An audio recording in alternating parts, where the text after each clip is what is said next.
ನಮಸ್ಕಾರ ವೀಕ್ಷಕರೇ, ನ್ಯೂಸ್ 24 ಕನ್ನಡ ಚಾನೆಲ್ಗೆ ಸ್ವಾಗತ.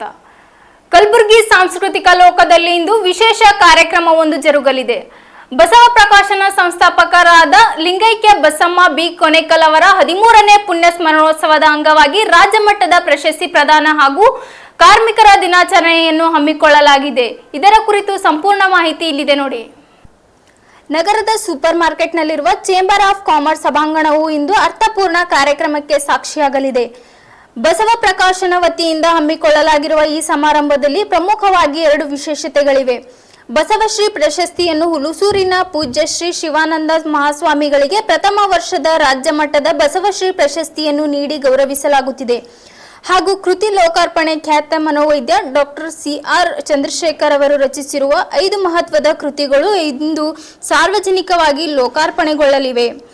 ಬೆಳಿಗ್ಗೆ 10 ಗಂಟೆಗೆ ಕಾರ್ಯಕ್ರಮ ಆರಂಭವಾಗಲಿದ್ದು ಸಾಹಿತ್ಯಾಸಕ್ತರು ಹಾಗೂ ಭಕ್ತಾದಿಗಳು ಹೆಚ್ಚಿನ ಸಂಖ್ಯೆಯಲ್ಲಿ ಆಗಮಿಸುವ ನಿರೀಕ್ಷೆ ಇದೆ. ಕಾರ್ಮಿಕ ದಿನಾಚರಣೆಯ ಈ ಸಂದರ್ಭದಲ್ಲಿ ಬಸವ ತತ್ವದ ಪ್ರಸಾರ ಹಾಗೂ ಸಾಹಿತ್ಯ ಚಟುವಟಿಕೆಗಳಿಗೆ ಒತ್ತು ನೀಡುವ ಉದ್ದೇಶವನ್ನು ಈ ಕಾರ್ಯಕ್ರಮ ಹೊಂದಿದೆ. ಕಾಣದ ಕಡಲಿಗೆ ಹಂಬಲಿಸಿದೆ ಮನ, ಕಾಣದ ಕಡಲಿಗೆ ಹಂಬಲಿಸಿದೆ ಮನ, ಕಾಣಬಲ್ಲೆನೆ ಒಂದು ದಿನ ಕಡಲನು, ಕೊಡಬಲ್ಲೆನೆ ಒಂದು ದಿನ, ಕಾಣಬಲ್ಲೆನೆ ಒಂದು ದಿನ.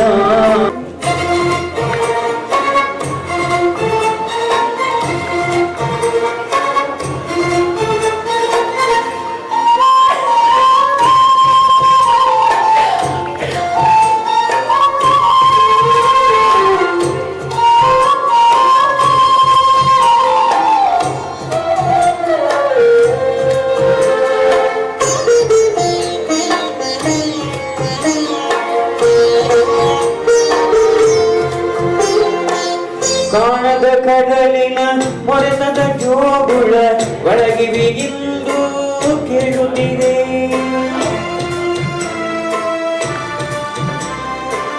ಕಾಣದ ಕಡಲಿನ ಮೊರೆತದ ಜೋಗುಳ ನನ್ನ ಕಲ್ಪನೆಯು ತನ್ನ ಕಡಲನೆ ಚಿಂತಿಸಿ ಚಿಂತಿಸಿ ಸುಯುತ್ತಿದೆ. ಎಲ್ಲಿರುವುದೋ ಎಂತಿರುವುದೋ ನೋಡಬಲ್ಲೆನೆ ಒಂದು ದಿನ ಕಡಲನು, ಕೊಡಬಲ್ಲೆನೆ ಒಂದು ದಿನ, ಕಾಣದ ಕಡಲಿಗೆ ಹಂಬಲಿಸಿದೆ ಮನ.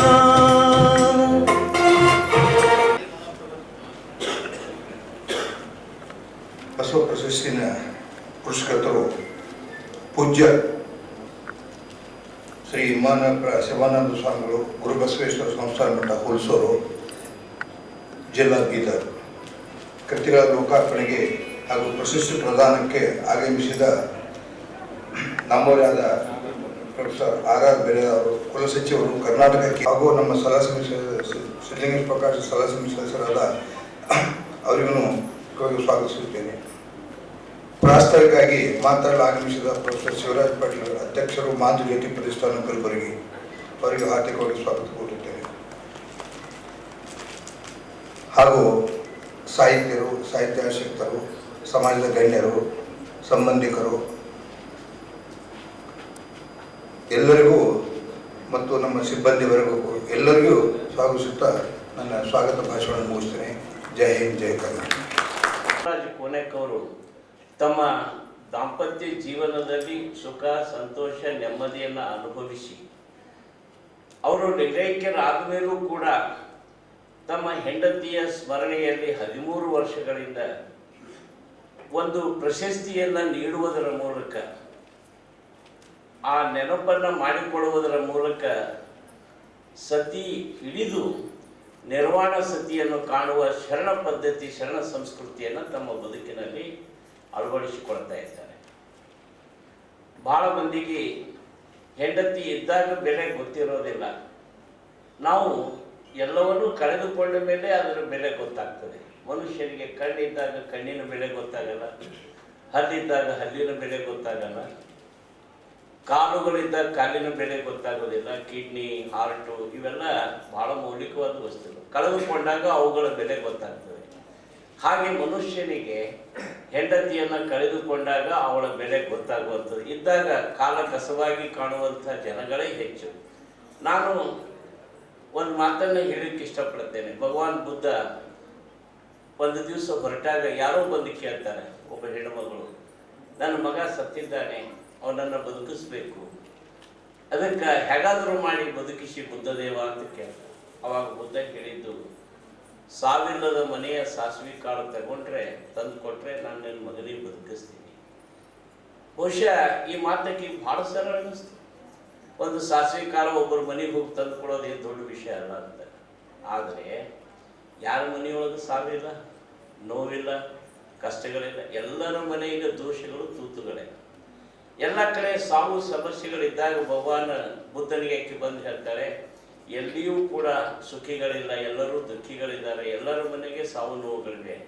ಅಮ್ಮ, ಇದು ನನಗೆ ಮೊದಲೇ ಗೊತ್ತಿತ್ತು.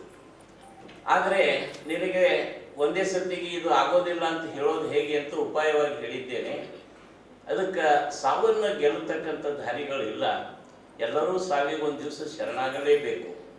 ಅದಕ್ಕೆ ಚಿಂತಿಸಬೇಡ. ಕಳೆದ ಮಗುವಿನಕ್ಕಿಂತ ಇದ್ದ ಬದುಕನ್ನು ಚೆನ್ನಾಗಿ ರೂಪಿಸಿಕೋ ಅಂತ. ಜಗತ್ತಿನೊಳಗೆ ಎಲ್ಲರೂ ಸಾವು ನೋವುಗಳಿಗೆ ಒಳಗಾಗ್ತೀವಿ. We are in queue. ಜೀವನ ಆ 1000 ಕೋಟಿ ರೂಪಾಯಿ ಮಣ್ಣಾಗ ಹಾಕಬೇಕು. ಸುಖದಿಂದ ಇರ್ಲಿಕ್ಕೆ ಸಾಧ್ಯವಿಲ್ಲ.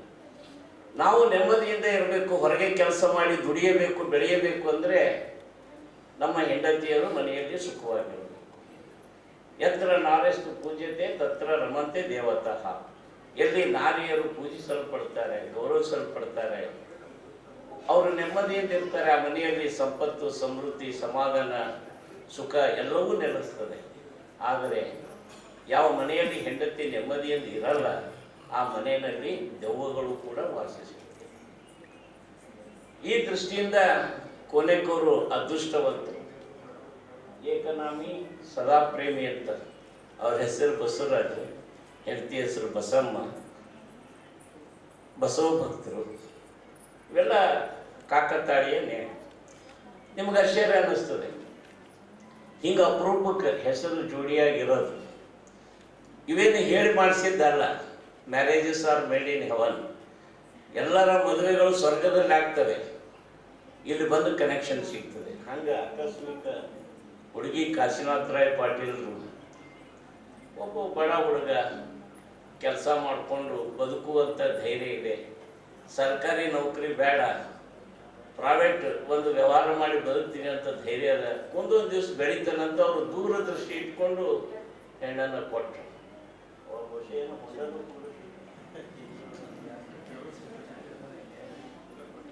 ನನಗೊಂದು ನೆನಪಿದೆ. ಏನು, ಅವರಿಗೆ ವರದಕ್ಷಿಣೆ, ವರೋಪಚಾರ ಕೊಡೋದಕ್ಕಿಂತ ಹೆಣ್ಣು ಕೊಟ್ಟರು ಸಾಕು ಅನ್ನೋ ಪರಿಸ್ಥಿತಿ ಇತ್ತು ಆವಾಗ. ಶರಣಬಸಪ್ಪನ ಗುಡಿ ಅದರ ಸಿಂಪಲ್ ಮ್ಯಾರೇಜ್. ಬಹುಶಃ ಅವರು ದಿಬ್ಬಣ ಆಟೋ ರಿಕ್ಷಾದಾಗ ಇಬ್ಬರು ಗಂಡ ಹೆಂಡತಿ ಕೂಡಿ ₹3-4 ಕೊಟ್ಟು ಮನೆಗೆ ಬಂದಿದೆ ದಿಬ್ಬಣ. ಅಂದ್ರೆ ಈಗೇನು ದಾಲ್ ಬಿ ಅವು ಇವು ಹಚ್ಚಿ ಮೆರವಣಿಗೆ ಮಾಡಿ ಗಂಡ ಹೆಂಡತಿ ಕರ್ಕೊಂಡ್ಬರ್ತಾರೆ.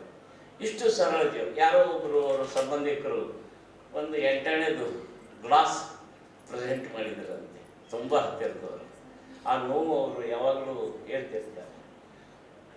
ಇನ್ನೊಂದು ಮಾತು ಭಾಳ ನಮ್ಮ ವಸಂತ ಕುಷ್ಟಗಿಯವರು ಅವ್ರ ನೆಲದ ಮೇಲೆ ಚುಡಾಯಿಸ್ತಿದ್ರು. ಬಸವರಾಜ್, ಈಗ ವಾಚ್ ಹಗಲು ರಾತ್ರಿ ಕೂಡ ಕಟ್ತಿಲ್ಲ ಯಾಕೆ? ಎಲ್ಲ ನನ್ನ ಹೆಂಡತಿ ಮದುವೆಯೊಳಗೆ ಕೊಟ್ಟಂಥ ಗಿಫ್ಟ್ ಅದು. ಸ್ನಾನ ಮಾಡುವಾಗ ಅಷ್ಟೇ ಬಿಚ್ಚಿಡ್ತೀನಿ, 3 ಟೈಮಿಗೆ ಹಾಕೋತೀನಿ. ಬಹುಶಃ ಟೈಮ್ ಸೆನ್ಸ್ ಇರಲಿ ಅಂತ ಅವ್ರು ಕಟ್ಟಿದ್ರೇನೋ, ಅವ್ರಿಗೆ ಭಾಳ ಟೈಮ್ ಹೊತ್ತು ಕೊಡ್ತಾರೆ. ನಾನು ಅಂತೀನಿ, ನೀವು ಏನು ಗಾಡ್ ಮ್ಯಾನುಫ್ಯಾಕ್ಚರಿಂಗ್ ಡಿಫೆಕ್ಟ್ ಇದು. ಇವರು ಇಲ್ಲಿ ಇಂಡಿಯಾದಾಗ ಹುಟ್ಟಲಾಗಿತ್ತು. ಎಲ್ಲಿ ಜಪಾನ್, ಜರ್ಮನ್, ಅಮೇರಿಕಾದಲ್ಲಿ ಟೈಮ್ ಸೆನ್ಸ್ ಇದ್ರೆ ಗಡಿಯಾರ ಉಪಯೋಗ ಆಗ್ತದೆ. ನಮ್ಮ ದೇಶದೊಳಗೆ ಗಡಿಯಾರಗಳು ಎಲ್ಲರೂ ಕಟ್ತೀವಿ, ಒಬ್ಬರು ಟೈಮ್ ಪ್ರಕಾರ ನಡ್ಕೊಳ್ಳಲ್ಲ. ಆದ್ರೆ ಅವರು ಗಡಿಯಾರ ಕಟ್ಟಿ ಟೈಮ್ ಒಂದು ತಲೆಯಾಗಿ ಇಟ್ಕೊಂಡು ಸಾಧನೆ ಮಾಡಿದ್ದಾರೆ. ಅವರು ಹೆಂಡತಿ ಕೊಟ್ಟಂತ HMT ವಾಚ್ ಅದು ಗಿಫ್ಟ್ ಕೊಟ್ಟಿದ್ದು ಕೊನೆತನ. ಅವರು ಯಾವಾಗ ಲಿಂಗೈಕ್ಯರಾದರೂ ಆ ಮರುದಿವ್ಸ ವಾಚ್ ಎತ್ತಿಟ್ಟು ಬಿಟ್ಟವ್ರು ಇನ್ನೂ ತನಕ ವಾಚ್ ಕಟ್ಟಿಲ್ಲ 13 ವರ್ಷಗಳು. ಅಂದ್ರೆ ಆ ಪ್ರೇಮದ ಕಾಣಿಕೆ ಅವ್ರು ಕೊಟ್ಟವ್ರು ಹೋದ್ರದ ಮೇಲೆ ನೋಡೋರು ಯಾರು, ಯಾಕೆ ಕಟ್ಟಬೇಕು? ಬಹುಶಃ ಈಗ ಕೊನೆಗೆ ಅವರು ತೊಳೆದು ಮುತ್ತಿದ್ದಂಗೆ ಅವರು ದಿನದ ಖರ್ಚು ಎಷ್ಟು ಗೊತ್ತೇ ನಿಮಗೆ? ಒಂದು 100-150 ರೂಪಾಯಿ. ಬೆಳಗ್ಗೆ ಒಂದು ನಾಷ್ಟ ಮಾಡ್ತಾರೆ, ಮಧ್ಯಾಹ್ನ ಊಟ ಮಾಡ್ತಾರೆ, ಸ್ವಲ್ಪ ಲೈಟ್, ರಾತ್ರಿ ಒಂದು ಊಟ ಮಾಡಿದ್ರು ಮುಗೀತು. ಈಗೇನು ಖರ್ಚೇ ಇಲ್ಲ, ಬರೀ ಗಳಿಕೆನೇ ಅದ. ನಮ್ಮ ಶರಣಯ್ಯ ಅಂತ ಮ್ಯಾನೇಜರ್ ಇದ್ರು, ಸತ್ರು ಪಾಪ. ಇದು ಇವತ್ತಿನ ದಿನ ಬಹಳ ಅದ್ಭುತವಾದಂತಹ ದಿನ. ಇವತ್ತು ಅಂತಾರಾಷ್ಟ್ರೀಯ ಕಾರ್ಮಿಕರ ದಿನಾಚರಣೆ. ಯಾರು ಬಸವಣ್ಣನವರ ತತ್ವಗಳನ್ನು ಅಳವಡಿಸಿಕೊಂಡು ಕಾಯಕವೇ ಕೈಲಾಸ ಅಂದುಕೊಂಡು ಏನು ಒಂದು ಕೆಲಸದಲ್ಲಿ ತಮ್ಮನ್ನು ತಾವೇ ತೊಡಗಿಸ್ಕೊಂಡಿದ್ದಾರೋ ಅಂಥವರ ಒಂದು ಗೌರವಿಸುವ ದಿನ ಅದು ಅಂತಾರಾಷ್ಟ್ರೀಯ ಕಾರ್ಮಿಕರ ದಿನಾಚರಣೆ. ಇನ್ನೊಂದು ಮಹತ್ವವಾದಂಥದ್ದು ಏನಪ್ಪಾ ಅಂತಂದ್ರೆ, ಇವತ್ತು ಗೌತಮ್ ಬುದ್ಧ ಹುಟ್ಟಿದ ಜನ್ಮದಿನ. ಗೌತಮ್ ಬುದ್ಧ ಇಡೀ ದೇಶಕ್ಕೆ, ಇಡೀ ಜಗತ್ತಿಗೆ ಶಾಂತಿ ಸೌಹಾರ್ದತೆಯನ್ನು ಸಹಾರಿದ ರೂವಾರಿಗಳು. ನಮ್ಮೆಲ್ಲರಿಗೂ ಯಾವ ರೀತಿಯಾಗಿ ಬಸವಣ್ಣನವರು ಮಾರ್ಗದರ್ಶಕರು, ಅದೇ ರೀತಿಯಾಗಿ ಗೌತಮ್ ಬುದ್ಧರು ಕೂಡ ನಮ್ಮ ಜೀವನದ ಮಾರ್ಗದರ್ಶಕರು. ಇವತ್ತು ಅವರದು ಒಂದು ಜನ್ಮದಿನ. ಇನ್ನೊಂದು ಅದ್ಭುತವಾದದ್ದು ಏನಪ್ಪಾ ಅಂತಂದ್ರ ಪ್ರಾಮಾಣಿಕತೆ ದಿನ, ಆನೆಸ್ಟಿ ಡೇ ಸೆಲೆಬ್ರೇಷನ್ ಅಂತ ಹೇಳಿ ಬಹಳ ಜನರಿಗೆ ಗೊತ್ತಿಲ್ಲ. ಆನೆಸ್ಟಿ, ಪ್ರಾಮಾಣಿಕತೆ, ತನ್ನ ಜೀವನದಲ್ಲಿ ತಮ್ಮ ವೃತ್ತಿಯಲ್ಲಿ ಯಾರು ಪ್ರಾಮಾಣಿಕತೆಯನ್ನು ಅಳವಡಿಸಿಕೊಂಡಿದ್ದಾರೆ ಅಂಥವರನ್ನು ಗುರುತಿಸಿ ಅಂಥವರಿಗೂ ಕೂಡ ಗೌರವಿಸುವ ದಿನ. ಪ್ರಾಮಾಣಿಕತೆ ಅಂತಕ್ಕಂಥದ್ದು ಇದು ಬಸವಣ್ಣನವರ ಇನ್ನೊಂದು ತತ್ವ. ಹೀಗಾಗಿ ಇಂಥ ಒಂದು ಅದ್ಭುತವಾದ ತ್ರಿವೇಣಿ ಸಂಗಮ ದಿನದಂದು ತ್ರಿವೇಣಿ ಸಂಗಮದಂತ ಕಾರ್ಯಕ್ರಮಗಳನ್ನು ಇಲ್ಲಿ ಹಮ್ಮಿಕೊಂಡಿದ್ದಾರೆ. ಒಂದದ್ದು ಈ ಒಂದು ಬಸವ ತತ್ವವನ್ನು ಆಧರಿಸಿ ಬಸವಾದಿಗಳನ್ನ ಗೌರವಿಸಿ ಬಸವ ತತ್ವದ ಮಾರ್ಗದರ್ಶನದಲ್ಲಿ ಜೀವನ ನಡೆಸಿ ಅತ್ಯಂತ ಹೆಸರು ಗಳಿಸಿ ಎಷ್ಟೋ ಜನರಿಗೆ ಅನ್ನದಾತರು, ದಾಸೋಹ ನೀಡಿ ಅಕ್ಷರದಾತರು ಆಗಿರ್ತಕ್ಕಂಥ ಹುಲಸೂರು ಮಠದ ಶಿವಾನಂದ ಸ್ವಾಮೀಜಿಯವರಿಗೆ ಬಸವಶ್ರೀ ಪ್ರಶಸ್ತಿಯ ದಿನ. ಇದು ಒಂದು ಅದ್ಭುತವಾದಂಥ ಕಾರ್ಯ. ಇಂಥ ಕಾರ್ಯ ಯಾರು ಮಾಡುವುದಿಲ್ಲ. ಅದಕ್ಕಾಗಿ ಈ ಕೊನೆಕ ಕುಟುಂಬದವರಿಗೆ ಒಂದು ದೊಡ್ಡ ಚಪ್ಪಾಳೆಯನ್ನು ನಾವು ತಟ್ಟಬೇಕು ಅಂತ ನಾನು ಹೇಳ್ತೇನೆ. ಯಾಕೆಂದ್ರೆ ಇವತ್ತಿನ ದಿನಮಾನಗಳಲ್ಲಿ ಇನ್ನೊಬ್ರು ಯಾರು ಉತ್ತಮ ಕೆಲಸ ಮಾಡ್ತಾರೆ, ಸಮಾಜದಲ್ಲಿ ಸಮಾಜಮುಖಿಯಾಗಿ ಯಾರು ಕಾರ್ಯನಿರ್ವಹಿಸ್ತಾರೆ ಅಂತವರನ್ನು ಗುರುತಿಸಿ ಗೌರವಿಸಿ ಸನ್ಮಾನ ಮಾಡೋದು ಬಹಳ ಕಡಿಮೆ, ವಿರಳ. ಹೀಗಾಗಿ ಇಂಥ ಒಂದು ಸಂಕೀರ್ಣ ಸಂದರ್ಭದಲ್ಲಿ, ಇಂಥ ಒಂದು ಸನ್ನಿವೇಶದಲ್ಲಿ ಕೊನೆಕ ಸಮುದಾಯ ಇದು ಒಂದು ದೊಡ್ಡ ಸಮುದಾಯ. ನಾನು ಮೊದಲು ಕೇಳಿದ್ದೇನೆ, ಇವಾಗ ನಮ್ಮ ಶಿವರಾಜ್ ಪಾಟೀಲ್ ಸರ್ ಅವರ ಕುಟುಂಬದ ಒಂದು ದೊಡ್ಡ ಜೇನುಗೂಡು ಇದ್ದ ಹಾಗೆ. ಇಂಥ ಜೇನುಗೂಡು ಸಮುದಾಯ ಇವತ್ತ ಇಂಥ ಒಂದು ಮಹಾನ್ ಶ್ರೀಗಳನ್ನು ಗುರುತಿಸಿ ಇಂಥ ಒಂದು ಅದ್ಭುತವಾದ ದಿನದಂದು ಬಸವಶ್ರೀ ಪ್ರಶಸ್ತಿಯನ್ನು ಪಡೆದಿದ್ದರ ಬಹಳ ಔಚಿತ್ಯಪೂರ್ಣವೂ ಹೌದು, ಅದು ಸಮಂಜಸವೂ ಹೌದು ಅಂತಕ್ಕಂಥದ್ದು ನಾವು ಇಲ್ಲಿ ಭಾವಿಸ್ಲಿಕ್ಕೆ ಇಷ್ಟಪಡ್ತೀವಿ. ಇನ್ನೊಂದು ಮುಖ್ಯ ಕಾರ್ಯಕ್ರಮ ತ್ರಿವೇಣಿ ಸಂಗಮ. ಇನ್ನೊಂದು ಕಾರ್ಯ ಯಾವಪ್ಪ ಅಂತಂದ್ರೆ ಈ ಕಾಯಕ ದಿನಾಚರಣೆ. ಯಾರು ಕಾಯಕವೇ ಕೈಲಾಸ, ಕಾಯಕದ ಮೂಲಕ ಯಾರು ಕೈಲಾಸ ದೇವರನ್ನು ಕಾಣ್ತಾರೆ, ತಮ್ಮ ಕಾಯಕದಲ್ಲಿ ಯಾರು ಪ್ರಾಮಾಣಿಕತೆ ನಿಷ್ಠತೆಯನ್ನು ಅಳವಡಿಸಿಕೊಂಡಿದ್ದಾರೆ ಅಂಥವ್ರನ್ನು ಗೌರವಿಸುವುದು, ಗುರುತಿಸುವುದು ಒಂದು ಕಾರ್ಯಕ್ರಮ. ಅದಕ್ಕಾಗಿ ಇವತ್ತು ಜೀವನದಲ್ಲಿ ನಾನು ಅತ್ಯಂತ ಹೆಮ್ಮೆಯಿಂದ ಹೇಳ್ತಿದ್ದೇನೆ. ಎಷ್ಟೇ ನನಗೆ ತ್ರಾಸಾಗ್ಲಿ, ತೊಂದರೆ ಆಗ್ಲಿ, ಬಸವಣ್ಣ ಬಿಟ್ಟು ನನಗೆ ಗುರುನೇ ಇಲ್ಲ. ಯಾಕಂದ್ರೆ ಬಸವಣ್ಣನೇ ನಮ್ಮ ಸರ್ವಸ್ಸು. ಎಲ್ಲ ಎಷ್ಟೋ ಜನ ಏನೇನೋ ಅಂದ್ರು, ಏನೇನು ಹೇಳ್ತಾರೆ, ಆದ್ರೂ ನಾ ಯಾರಿಗೂ ಏನು ಕೇಳಿದಾಗ ನಮ್ಮ ಸಿದ್ಧಾಂತ ಏನದ ಬಸವಣ್ಣವ್ರು ಹೇಳಿದ ಸಿದ್ಧಾಂತ, ಅದು ಬಿಟ್ಟು ಬೇರೆ ಸಿದ್ಧಾಂತ ನಡಲಿಕ್ಕೆ ಸಾಧ್ಯ ಇಲ್ಲ ಇವತ್ತು. ಈಗ ಇನ್ನೂ ನಡೀತದೆ ಇವತ್ತು, ನಿಮ್ಗೆ ಎಲ್ಲರಿಗೂ ಗೊತ್ತದೆ. ಇವತ್ತು ಸಾಕಷ್ಟು ಇದರಲ್ಲಿ ಇದು ಯೂಟ್ಯೂಬ್ ಅಂತಾರೆ, ಏನಂತಾರೆ, ಆ ಯೂಟ್ಯೂಬಲ್ಲಿ ಯಾರ್ಯಾರೋ ಏನೋ ಬೈದ್ರು, ಏನೋ ಮಾಡಿದ್ರು, ಎಲ್ಲ ಏನಾದ್ರೂ ಕೂಡ ಏನು ಕೇಳಿದಾಗ ಒಂದು ದಿನ ಏನು ಶಾಶ್ವತ ಯಾವ್ದು ಇರ್ತದೆ, ಬಸವ ತತ್ವನೇ ಶಾಶ್ವತ ಇರ್ತದೆ. ನೀವು ಏನಂದ್ರೂ ಅದು ಏನೂ ಆಗಂಗಿಲ್ಲ, ಬಸವ ತತ್ವನೇ ಶಾಶ್ವತ ಇರ್ತದ. ಅದಕ್ಕಾಗಿ ನಿಟ್ಟಿನಲ್ಲಿ ಈ ಬಸವನ ಪ್ರಸಾರ ಮಾಡುವ ಸಲುವಾಗಿ ನಮಗೆ ಕೊಟ್ಟಿರತಕ್ಕಂಥ ಏನು ಪ್ರಶಸ್ತಿ ಅದಲ್ಲ, ಅದು ನನ್ನ ಪ್ರಶಸ್ತಿ ಅಲ್ಲ, ಅದು ಕಾಯಕ ಜೀವಿಗಳ ಪ್ರಶಸ್ತಿ ಇದೆ. ಇವತ್ತು ಭಾಳ ನನಗೆ ಸಂತೋಷ ಆಯಿತು. ಈಗ ಯಾಕಂದ್ರೆ ಶಿವರಾಜ್ ಪಾಟೀಲ್ ಅವರು ಹೇಳಿದಾಗೆ ಮತ್ತು ನಮ್ಮ ಗವಿಸಿದ್ದಪ್ಪ ಅವರು ಕೂತಾಗಿ ಹೇಳಿರ್ತಕ್ಕಂಥ ಮಾತನ್ನು ಕೇಳಿದಾಗ ನಿಜವಾಗಿ ಆ ತಾಯಿ ಅಂದರೆ ಸಾಮಾನ್ಯವಾಗಿರ್ತಕ್ಕಂಥ ತಾಯಿ ಅಲ್ಲ. ಸಿದ್ದರಾಮೇಶ್ವರ ಹೇಳ್ತಾರೆ, ಹೆಣ್ಣು ಹೆಣ್ಣಲ್ಲ, ಹೆಣ್ಣು ರಕ್ಕಸಿ ಅಲ್ಲ, ಹೆಣ್ಣು ಸಾಕ್ಷಾತ್ ಕಪಿಲ ಸಿದ್ಧ ಮಲ್ಲಿಕಾರ್ಜುನ ಅಂತ ಹೇಳ್ತಾರೆ. ಸಾಕ್ಷಾತ್ ಕಪಿಲ ಸಿದ್ಧ ಮಲ್ಲಿಕಾರ್ಜುನ ಆ ತಾಯಿಯನ್ನು ಸ್ಥಾಪನೆ ಮಾಡಿರ್ತಕ್ಕಂಥ ಪ್ರಕಾಶನದ ನೆನಪಿನಲ್ಲಿ ಇವತ್ತು ಬಸವರಾಜ್ ಕೋಣಿಕವರು ಎಂಥ ಅದ್ಭುತ ಸಾಧನೆ ಮಾಡ್ಯಾರಂದ್ರೆ ನನಗೆ ಅನಿಸ್ತದ ಆ ಬಸವರಾಜ್ ಕೋಣಿಕವರು 21ನೇ ಶತಮಾನದ ಶರಣರಲ್ಲ, ಇವರು 12ನೇ ಶತಮಾನದ ಶರಣರು ಇದ್ದಿರ್ಬೋದೇ ಅಂತ ಅನಿಸ್ತದ. ಈ ರೀತಿಯಾಗಿ ಹುಟ್ಟು ಬರ್ತಾರೆ. ಅವರಿದ್ದಲ್ಲಿ ಇಷ್ಟೆಲ್ಲ ನೋಡ್ರಿ, ಒಂದು ಡಬ್ಬಿಯಲ್ಲಿ ಅಂತ ಕೇಳಿದಾಗ ಅವ್ರ ಪುಸ್ತಕಗಳನ್ನು ಮಾರಾಟ ಮಾಡ್ತಿದ್ರು. ಒಂದು ಡಬ್ಬಿ ಇತ್ತಲ್ಲಿ. ನಾನು ಚಿಕ್ಕವನಿದ್ದಾಗ ಅಂದಾಜು 77 ಅಥವಾ 78ನೇ ಇಸ್ವಿ ಇದ್ದಿರ್ಬೋದು. ನಾನು ಈ ಭಾಗಕ್ಕೆ ಬಂದಿದ್ದೇನೆ 71ನೇ ಇಸ್ವಿಯಲ್ಲಿ ನಾನು ಬಂದಿದ್ದೀನಿ ಚಿಕ್ಕವನಿದ್ದಾಗ. ಆದರೆ 72ನೇ ಇಸ್ವಿ ಅಥವಾ 77, 78 ಇದ್ದಾಗ ಈ ಕಡೆ ಓಡಾಡ್ತಕ್ಕಂಥ ಸಂದರ್ಭದಲ್ಲಿ ನಾನು ಡಬ್ಬಿ ಮೇಲೆ ಅಲ್ಲಿ ಸಿದ್ಧಲಿಂಗೇಶ್ವರ ಬುಕ್ ಡಿಪೋ ಅಂತ ಬರ್ತಿತ್ತು. ನಾನು ನೋಡ್ತಿದ್ದೆ. ನಾವು ನೋಡಿ ಅಷ್ಟೊಂದು ಮತ್ತೆ ಮುಂದೆ ಕೇಳಿದಾಗ ಹೋಗ್ತಿದ್ದೆ. ಆದರೆ ಇವತ್ತು ನಿಜವಾಗಿ ಆ ಸಿದ್ಧಲಿಂಗೇಶ್ವರ ಬುಕ್ ಡಿಪೋದಿಂದ ಏನು ಕೇಳಿದ ಮಾಲಕರಾಗಿರ್ತಕ್ಕಂಥ ಅವ್ರ ಬಗ್ಗೆ ನಮ್ಮ ಶಿವರಾಜ್ ಪಾಟೀಲ್ ಅವರು ಹೇಳಿದಾಗೆ ಈ ಪ್ರಶಸ್ತಿಯನ್ನು ಕೊಟ್ಟಿರಲ್ಲ. ಈ ಪ್ರಶಸ್ತಿ ಅಂದರೆ ನನಗೆ ನಿಜವಾಗಿ ಅದು ಬಸವಣ್ಣನ ಪ್ರಶಸ್ತಿ ಅದ. ಬಸವಣ್ಣನೇ ಬಂದು ಎಲ್ಲ ಆಶೀರ್ವಾದ ಮಾಡಿದ್ರೆ ಏನು ಅಂತ ಅನಿಸ್ತದ. ಆ ಪ್ರಶಸ್ತಿ ಇವತ್ತು ನಿಜವಾಗಿ ಭಾಳ ಸಂತೋಷ ಆಗ್ತದ.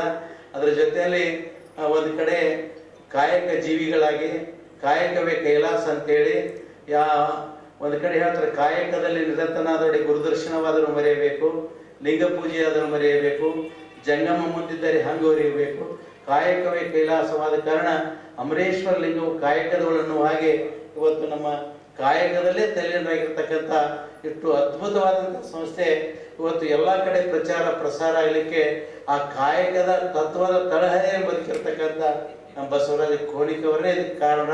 ಅವ್ರು ನಿಜವಾಗಿ ಕಾಯಕ ಜೀವಿಗಳು. ಕಾಯಕ ತತ್ವ ಅಂದರೆ ಅವರೇ ಇದ್ದಾರೆ. ಅದಕ್ಕಾಗಿ ತಮ್ಮೆಲ್ಲರಲ್ಲಿ ನಾವು ವಿನಂತಿಸಿಕೊಳ್ಳುವುದೆಂದರೆ ಎಷ್ಟೇ ಕಷ್ಟ ಬರಲಿ, ತೊಂದರೆ ಬರಲಿ, ತ್ರಾಸು ಬರಲಿ, ಎಲ್ಲರಿಗೂ ಇವತ್ತು ನಾವು ಲಿಂಗಾಯತರಾದವರು ಬಸವ ತತ್ವವನ್ನು ಮರಿಲಿಕ್ಕೆ ಹೋಗಬಾರ್ದು ದಯಮಾಡಿ. ಯಾಕಂದ್ರೆ ಲಿಂಗಾಯತ ಅನ್ನೋದು ಸಾಮಾನ್ಯವಾಗಿರ್ತಕ್ಕಂಥ ಪದ ಅಲ್ಲ, ಇದು ಶಕ್ತಿ ಅದ. ಇದು ಅದ್ಭುತವಾದಂಥ ಶಕ್ತಿ ಅದ ಇವತ್ತು. ಅದಕ್ಕಾಗಿ ನಮ್ಮ ಬಿರಾದರ್ ಸರ್ ಹೇಳಿದ್ರಲ್ಲ, ಬಸವಣ್ಣವ್ರು ಏನು ಮಾಡಿದ್ರು ಅಂದರೆ ಸ್ಥಾವರ ಕಳೆ ಉಂಟು ಜಂಗಮ ಕಳೆ ಇಲ್ಲ ಅಂತ ಹೇಳಿ ನಮ್ಮ ಅಂಗೈ ಒಳಗೆ ಲಿಂಗ ಕೊಟ್ಟರು. ಆ ಲಿಂಗದ ಮುಖಾಂತರವಾಗಿ ಏನು ಮಾಡೋದಂದ್ರೆ ನಾವು ಲಿಂಗ ಪೂಜೆ ಮಾಡಬಾರ್ದು ದಯಮಾಡಿ. ಪೂಜಿಸುವ ಧರ್ಮ ನಮ್ಮದಲ್ಲ, ಪೂಜಿಸುವ ಧರ್ಮ ನಮ್ಮದಲ್ಲ. ಯಾಕಂದ್ರೆ ಇತ್ತಿತ್ತಲ ಏನಾಗಿದೆ ಅಂದರೆ ಪೂಜೆನೇ ಜಾಸ್ತಿ ಆಗಿದೆ. ಆದರೆ ಲಿಂಗವನ್ನು ಏನು ಕೇಳಿದಾಗ ಅಂಗ ಹೋಗಿ ಲಿಂಗ ಆಗೋದು ಕಡಿಮೆ ಆಗ್ಯದ. ಅದಕ್ಕಾಗಿ ಒಂದು ಕಡೆ ಹೇಳ್ತಾರೆ, ಸುಪ್ರಭಾತ ಸಮಯದಲ್ಲಿ ಅರ್ತಿಯಲ್ಲಿ ಲಿಂಗವನ್ನು ಎಣಿದರೆ ತಪ್ಪು ಅಪಮೃತ್ಯ ಕಾಲ ಕರ್ಮಗಳು ಅಂತ ಹೇಳ್ತಾರೆ. ಈ ರೀತಿ ನಮ್ಮ ಜೀವನ ಆಗಬೇಕು. ಲಿಂಗಾಯತರಾದವರು ಯಾವಾಗಲೂ ಏನು ಕೇಳಿದಾಗ ಬಸವ ತತ್ವದ ತಳಹದಿಯ ಮೇಲೆ ನಡೆದಾಗ ನಮ್ಮ ಇಡೀ ಜಗತ್ತಲ್ಲ, ಇಡೀ ವಿಶ್ವದಲ್ಲೇ ಬಸವ ತತ್ವ ಅದು ಪ್ರಸಾರ ಆಗ್ತದ ಮತ್ತು ಹಾಗೆ ಆಗ್ತದ್ರಿ. ನೀವು ಯಾರು ಮಾಡ್ರಿ ಬೇಕಾದ್ರೆ ಬಿಡ್ರಿ. ಇವತ್ತು ಒಂದು ದಿನ ಏನಾಗ್ತದೆ, ಇಡೀ ಜಗತ್ತಿನಲ್ಲಿ ಹೇಳ್ಯಾರಲ್ಲ ಸಿದ್ದಯ್ಯ ಪುರಾಣ, ಬಸವಣ್ಣ ಬೆಳಗ್ಗೆ ಎಲ್ಲಾಡಿ ಬಂದೆ ಅಂತ ಹೇಳಿ ಅದೇ ರೀತಿ ಅಂತ ಜಗತ್ತಿನ ಸುತ್ತಕ್ಕಂಥ ಬಸವಣ್ಣ ಬೆಳಕು ಎಲ್ಲ ಕಡೆ ಪ್ರಚಾರ ಮತ್ತು ಪ್ರಸಾರ ಆಗ್ತಕ್ಕಂಥ ಮಾತನ್ನು ಹೇಳಿ ಕಲಬುರಗಿ ಒಡತಿಯಾದ ಶ್ರೀಮತಿ ಬಸಮ್ಮ ಕೋನೇಕವರ 13ನೇ ಪುಣ್ಯಸ್ಮರಣೆ ಉತ್ಸವ ಅಂಗವಾಗಿ ರಾಜ್ಯ ಮಟ್ಟದ ಬಸವಶ್ರೀ ಪ್ರಶಸ್ತಿಯನ್ನು ಹುಣಸೂರು ಶ್ರೀಗಳು ಶಿವಾನಂದ ಸ್ವಾಮಿಗಳಿಗೆ 13ನೇ ಪ್ರಶಸ್ತಿಯನ್ನು ಕೂಡ ಮಾಡಲಾಗಿದೆ. ಆರ್ ಬಿರಾದರ್ ಅವರು ಪ್ರಶಸ್ತಿಯನ್ನು ಪ್ರದಾನ ಮಾಡಲಿಕ್ಕೆ ಬಂದಿದ್ದರು, ಸೆಂಟ್ರಲ್ ಯೂನಿವರ್ಸಿಟಿ ಕುಲಸಚಿವರು. ಆಮೇಲೆ ಪುಸ್ತಕಗಳ ಬಿಡುಗಡೆ ನಮ್ಮ ಗವಿಸಿದ್ದಪ್ಪ ಪಾಟೀಲ್ ಅವರು ಆ ಕೃತಿಗಳ ಕುರಿತು ಮಾತನಾಡಿದ್ದಾರೆ. ಆಮೇಲೆ ನಮ್ಮ ಸಂಸ್ಥೆಯ ಬಗ್ಗೆ ನಮ್ಮ ಬಗ್ಗೆ ಪ್ರಾಸ್ತಾವಿಕ ಮಾತಾಡಿದ ಆತ್ಮೀಯ ಹಿರಿಯರ ನಮ್ಮ ಸಲಹಾ ಸಮಿತಿ ಹಿರಿಯ ಸದಸ್ಯರಾದ ಪ್ರೊಫೆಸರ್ ಶಿವರಾಜ್ ಪಾಟೀಲ್ ಅವರು, ಆಮೇಲೆ ಸಲಹಾ ಸಮಿತಿ ಇನ್ನೊಬ್ಬ ಹಿರಿಯ ಸದಸ್ಯ ಡಾಕ್ಟರ್ ಗವಿಸಿದ್ದಪ್ಪ ಪಾಟೀಲ್ ಅವರು 4-5 ಕೃತಿಗಳನ್ನು ಕುರಿತು ಪರಿಚಯ ಮಾಡಿದ್ದಾರೆ. ಮತ್ತು ಮುಖ್ಯ ಅತಿಥಿಯಾಗಿ ಆಗಮಿಸಿದ ಸಹೋದರಿ ಡಾಕ್ಟರ್ ಕಾವ್ಯಶ್ರೀ ಭಾಗವಂಕರ್ ಅವರು ಆಗಮಿಸಿದ್ದಾರೆ. ಶ್ರೀ ಶರಣಬಸಪ್ಪ ಒಡ್ಡನ್ಕೇರಿಯವರ ಕಾಯಕ ಶರಣ ಪುಸ್ತಕನೂ ಬಿಡುಗಡೆ ಮಾಡಿದ್ವಿ. ಅವರು ಸಂಚಾಲಕರಾಗಿ ನಮ್ಮ ಕಾರ್ಯಕ್ರಮಕ್ಕೆ ಆಗಮಿಸಿ ಕಾರ್ಯಕ್ರಮ ಯಶಸ್ವಿಗೊಳಿಸಿದ್ದಾರೆ. ಮತ್ತು ಎಲ್ಲ ನಮ್ಮ ಸಂಬಂಧಿಕರಲ್ಲಿ ನಮ್ಮ ಆತ್ಮೀಯರು, ಸಾಹಿತಿಗಳು, ಪುಸ್ತಕ ಆಸಕ್ತರು ಈ ಒಂದು ಸುಸಂದರ್ಭದಲ್ಲಿ ನಮ್ಮ ಗುಲ್ಬರ್ಗ ಜಿಲ್ಲೆಗೆ ಕರ್ನಾಟಕದ ರಾಜ್ಯ ಮಟ್ಟದ ಮೊದಲನೇ ರ್ಯಾಂಕ್ ಬಂದಂಥ ಸ್ಮೃತಿ ಪಾಟೀಲ್ ಅವರಿಗೆ ಗೌರವಿಸಿದ್ದೀವಿ. ಆಮೇಲೆ SLCದಲ್ಲಿ ಗಣೇಶ್ ಭೋಸ್ಲೆ ಅವರಿಗೂ ಕೂಡ ನಾವು ಇವತ್ತು ಅವರಿಗೆ ಪ್ರಶಸ್ತಿ ಕೊಟ್ಟಿದ್ವಿ. ಅವರು ಇನ್ನೂ ಹೆಚ್ಚಿನ ಅಂಕ ಪಡೆದು ಕಲಬುರಗಿ ಹೆಸರು ತರಲಿ ಅಂತ ಈ ಸುಸಭದಲ್ಲಿ ಹಾರೈಸಿ ನನ್ನ 2 ಮಾತನ್ನು ಮುಗಿಸ್ತೇನೆ. ಇವತ್ತಿನ ದಿವಸ ಜರುಗಿದಂಥ ಕಾರ್ಯಕ್ರಮ ಅತ್ಯಂತ ಅರ್ಥಪೂರ್ಣ ಮತ್ತು ಅವಿಸ್ಮರಣೀಯ. ಬಸಮ್ಮ ಕೋನೇಕವರ ಸ್ಮರಣೆಯಲ್ಲಿ ನೀಡಿದಂಥ ಬಸವಶ್ರೀ ಪ್ರಶಸ್ತಿ ಬಸವ ತತ್ವಕ್ಕಾಗಿ ಜೀವನವನ್ನು ಸಮರ್ಪಿಸಿಕೊಂಡಂಥ ಮಹಾನುಭಾವರಿಗೆ ನೀಡ್ತಾ ಬಂದಿದೆ. ಇವತ್ತು 13ನೇ ಪ್ರಶಸ್ತಿಯನ್ನು ಹುಣಸೂರಿನ ವಿರಕ್ತ ಮಠದ ಪೂಜ್ಯರಾದ ಶಿವಾನಂದ ಮಹಾಸ್ವಾಮಿಗಳಿಗೆ ನೀಡಿ ಗೌರವಿಸಲಾಗಿದೆ. ಅದೇ ರೀತಿ ಮುಂದಿನ ದಿನಗಳಲ್ಲಿಯೂ ಕೂಡ ಈ ಪ್ರಶಸ್ತಿ ಮುಂದುವರಿಸುವುದಲ್ಲದೆ ಇನ್ನೂ ಹೆಚ್ಚಿನ ಪ್ರಶಸ್ತಿಯನ್ನು ಸ್ಥಾಪನೆ ಮಾಡುವ ಉದ್ದೇಶವನ್ನು ಹೊಂದಿದೆ. ಅಲ್ಲದೆ ಮಕ್ಕಳಿಗೆ ವಿದ್ಯಾಭ್ಯಾಸಕ್ಕೆ ಪ್ರೋತ್ಸಾಹ ಕೊಡುವುದಕ್ಕಾಗಿ ಪ್ರಕಾಶನ ಸಂಸ್ಥೆಯು ಇವತ್ತು 2 ವಿದ್ಯಾರ್ಥಿಗಳಿಗೆ ಪುಸ್ತಕವನ್ನು ನೀಡುವುದರ ಜೊತೆಗೆ ಪ್ರಶಸ್ತಿ ಪತ್ರ, ಪ್ರಮಾಣ ಪತ್ರ, ಸನ್ಮಾನವನ್ನು ನೀಡಿ ಅವರಿಗೆ ಗೌರವಿಸಲಾಗಿದೆ.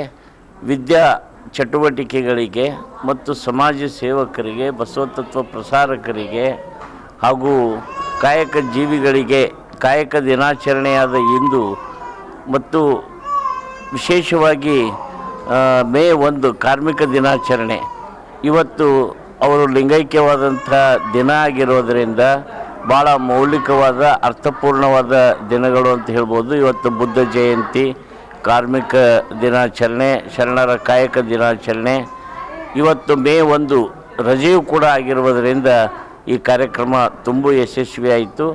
ಅನೇಕ ಸಂಬಂಧಿಕರು, ಸ್ನೇಹಿತರು, ಪರಿವಾರದವರು ಬಂದು ಈ ಕಾರ್ಯಕ್ರಮ ಯಶಸ್ವಿಗೊಳಿಸಿದ್ದಕ್ಕೆ ಧನ್ಯವಾದಗಳನ್ನು